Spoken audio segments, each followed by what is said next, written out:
Hello guys, welcome to my YouTube channel. तो आज हम बात करने वाले हैं गाड़ियों की जो आगे एक्टिवा 4G 3G और 5G है। तो उनमें आगे कुछ देर बाद या कुछ महीने बाद टिक टिक की आवाज़ आती है। तो वो टिक टिक की नॉइज़ कैसे बंद करें, तो मैं आज आपको सिंपल एक जुगाड़ जो है वो करके बता दूंगा और आप वो घर पे ही कर सकते हैं, ना किसी मैकेनिक की ज़रूरत, ना किसी गैरेज पे जाने की ज़रूरत। तो सबसे पहले हमें ये कॉम्बी ब्रेक है, यह कॉम्बी ब्रेक के स्टड चेक करने हैं और देखना है कि ये लूज़ तो नहीं है। अभी ये गाड़ी जो मैं दिखा रहा हूँ उसमें ये टिक टिक की नॉइज़ की प्रॉब्लम है। तो आप देख सकते हैं ये ऐसा बज रहा है।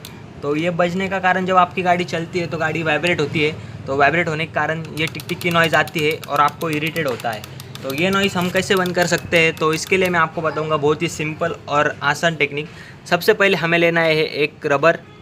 तो ये रबर को हमें सिंपली यहाँ पे लगा के टाइट करके 2-3 राउंड कस देना है। और ये कसने के बाद आपको चेक करना है कि ये हिला के कि टिक टिक की नॉइज़ आ रही है नहीं। अभी आप देख सकते हैं टोटली टिक टिक की नॉइज़ बंद हो गई है और इजीली आवाज़ नहीं आ रहा है। तो यही रीज़न होता है कॉम्बी ब्रेक सिस्टम का कि गाड़ियों में टिक टिक की नॉइज़ आती है। तो आप ये रबर लगा के आपकी गाड़ी का ट्रायल लेके देखना। So thank you for watching my video guys. तो वीडियो के लाइक कीजिए, शेयर कीजिए, कमेंट कीजिए और आप मुझे नए नए वीडियो सजेस्ट भी कर सकते हैं और आइडिया भी दे सकते हैं प्रॉब्लम का। तो मैं उस पर आपको उसका प्रॉब्लम कैसे सॉल्व करते हैं उस पर नया वीडियो बना सकता हूँ।